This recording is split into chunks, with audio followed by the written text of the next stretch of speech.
मौलाना राशिद शरीफ अध्यक्ष SIMPLB, मौलाना नाजिम अशरफी मुस्लिम scholar, आप सभी का बहुत बहुत स्वागत है। मैं सबसे पहला सवाल जो है मौलाना राशिद शरीफ से करना चाहूंगा। राशिद शरीफ, आपको क्या लगता है इस देश में कितने प्रतिशत लोग होंगे या कितने प्रतिशत मुसलमान होंगे जो जिहाद का शाब्दिक अर्थ समझते होंगे, या फिर जिहाद का सिर्फ एक ही नैरेटिव है पूरी दुनिया में, काफिरों के खिलाफ हथियार उठाना? सर, ये कुछ काफिरों के खिलाफ हथियार उठाना नहीं है, ये सब बातें हैं। ये जिहाद का मतलब हर मुसलमान को मालूम है। अंदर की जो खराबी है और देश में जो चल रहा है वो खराबी है, उसको रोकने की चीज का नाम जिहाद। ये नहीं है कि आप अभी जैसा बता रहे लफ्ज जिहाद, तुक जिहाद, मजहब को बदलने की जिहाद, ये नहीं होता सर। ये सिर्फ जिहाद। अब देखिए, आप 1992 में अयोध्या में कितना बड़ा फसाद, 2002 में गुजरात में कितना बड़ा फसाद हुआ, मुजफ्फरनगर में कितना बड़ा फसाद हुआ, दिल्ली में हुआ, कभी यहाँ पे बात आई थी कभी जिहाद की? सिर्फ आज का जो माहौल है, जिस तरीके से है सो आज नफरत फैलाई गई है, मुसलमानों को एक टारगेट बनाया गया है। हर इस आप देखिए, बंगाल का परसों बजट का किस्सा देखिए आप, 5,000 का बजट जाके 3,000 कटौती करके 2,000। ये तो इस तरीके के जो मुसलसल जो मुसलमानों के खिलाफ जो फैसले हो रहे हैं, मॉब लिंचिंग चल रही, कत्ल गारतगिरी चल रही, नमाजों के पीछे पड़े हुए हैं, मदरसों के पीछे पड़े हुए हैं, इसकी वजह से सोचना पड़ रहा है कि भाई इसको रोका कैसा जाए। इसको कब तक चलते रहेगा? ये कब तक? मुसलमान देश का है, बाहर का नहीं है। मुसलमान देश का है, आपका भाई है। कब तक ये मुसलमानों से नफरत? एक मौलाना मदनी साहब बोल दिए, जो जमीयतुल उलमा के बड़े लीडर है, बड़े मौलाना है, सब तकरीबन बात उनकी सुनते। उन्होंने याद दिलाए कि 1803 में रेशमी रुमाल के मदरसे में से जिहाद का फतवा चालू हुआ, और जंग आजादी में बहुत बड़ा रोल मदरसों का भी है। आज क्यों मदरसों के पीछे पड़े हुए? क्यों मुसलमान हिस्सा नहीं लिया? क्या जंग में हिस्सा नहीं लिया? अंग्रेजों को भगाने में मुसलमान साथ नहीं था? हर जगह मुसलमान। आज मुसलमान को क्यों आप शक की नजर से देख रहे हैं? मुसलमानों को क्यों हिंदुस्तान में अलग नजर से देख रहे हैं? क्यों कोशिश कर रहे हैं कि सेकंड सिटीजन बनाना है? क्यों ये तमाशा कर रहे हैं? अभी मेरे भाई चारों में मेरे भाई बैठे हुए, आपको एक बात बता दो कि मुसलमान से तकलीफ है क्या? आज खुला कर दीजिए, मुसलमानों से आपको तकलीफ क्या है? जब देखो लव जिहाद, जब देखो आप धर्म परिवर्तन मुसलमान, लव जिहाद मुसलमान, थूक। कब तक ये कैसेट बजाते रहेंगे भाई? कब तक है? कुछ है मुसलमानों से प्रॉब्लम बताओ। नहीं तो मैं बताना चाह रहा हूं पूरे उलमाओं को लेके, जैसा मौलाना अरशद मदनी साहब जो बयान करे हैं जिहाद पे, अब मैं चाहूंगा कि चाहे नॉर्थ के हो चाहे साउथ के हो, पूरे मौलाना पूरे लीडर मिलके एक प्राइम मिनिस्टर से एक मीटिंग करने की प्लान कर रहे हैं। South Indian Muslim personal board इसमें पहल कर रहा है, और इंशाल्लाह मिलके है तो ये बात करेंगे। अगर मोदी जी रोक सकते तो रोको, नहीं तो सीट छोड़ो। यहाँ पे है तो राम मंदिर का सामान नहीं बचा सके, राम मंदिर का सामान पूरा गायब हो गया। क्या चौकीदारी कर रहे भैया?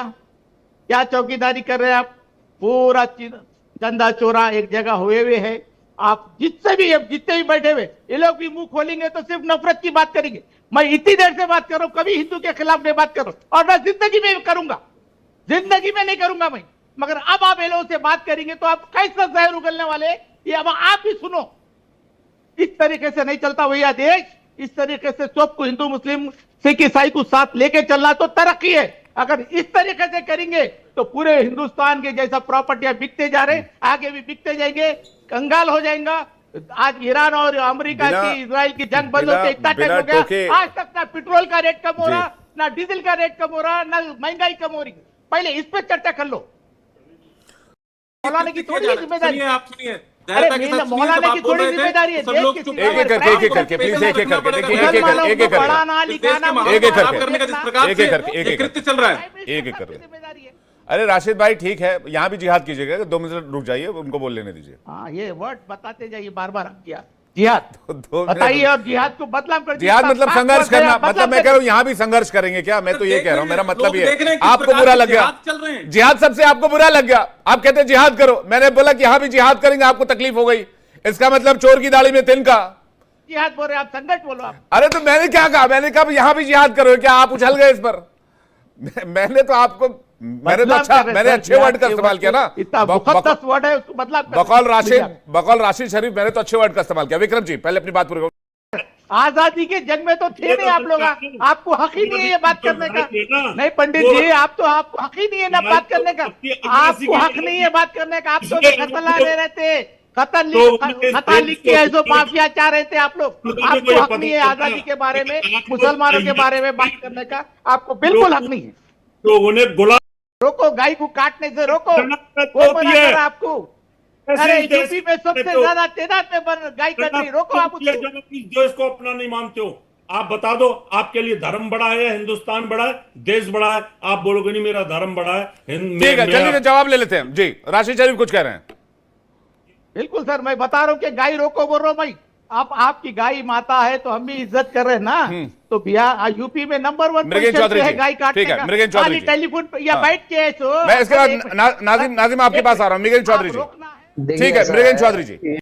लेकिन मुसलमानों को डराएंगे तो पार्टी कैसे चलेगी? एहसान कर रही हुकूमत, जमीयत उलेमाए हिंद कैसे चलेगी? दान दे के एहसान कर नहीं रही। नहीं एहसान नहीं सर, मैं एक एहसान, हाँ एहसान, नहीं एहसान है, मैं बता रहा हूँ एहसान है गरीबों का। भाई। जिस सरकार के खिलाफ आप जिहाद छोड़ने की बात करते हैं, वही सरकार आपको योजना का फायदा दे तो एहसान ही हुआ ना। और क्या हुआ ये? एहसान मुसलमानों पे नहीं है, नहीं तो किस पर है देश की जनता है। हैं? अगर आप एहसान ये गिनाते जो गरीबी की रेखा से अगर ऊपर लेके आ रहे लोगों को, हाँ तो गरीबी की रेखा से ऊपर आएंगे तो फिर आप जैसे नेताओं का क्या होगा? आपकी नैरेटिव को कौन चलाएगा? मदनी के नैरेटिव को कौन चलाएगा? ओवैसी के नैरेटिव को कौन चलाएगा? अगर मुसलमान पढ़ लिख गया तो आप लोगों की दुकान बंद हो जाएगी। प्रॉब्लम ये हो जाएगा। मुसलमान राष्ट्रवादी हो गया तो आप लोगों को प्रॉब्लम हो जाएगी। ये गलत फहमी है आप लोगों की। मेरे बच्चे हैं, 4 बच्चे, डॉक्टर है, इंजीनियर है, MBA करे हुए। हाँ लेकिन उनकी सोच अलग होगी, मैं ये बात मानता हूँ जी। जो बच्चे पढ़ रहे वो लोग भी पढ़ रहे, ये गलत प्रोपेगेंडा हो रहा है। जी ये RSS। मृगेंद्र जी कुछ कहना चाह रहे हैं? मृगेंद्र जी जल्दी से 10 सेकंड। मृगेंद्र जी मैं ये कहना चाहता हूँ, जैसा आपने बोला कि सबको फैसिलिटी बराबर मिल रही है, तो मुसलमान भाइयों को कोई ट्रीटमेंट मिल रहा है, तो आपकी आशा देश में नहीं।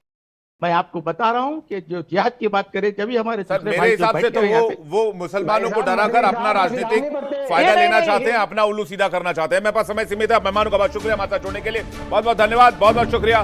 दर्शकों आपका भी बहुत बहुत धन्यवाद। लेकिन इन बयानों को अपनी कसौटी पर कसिए।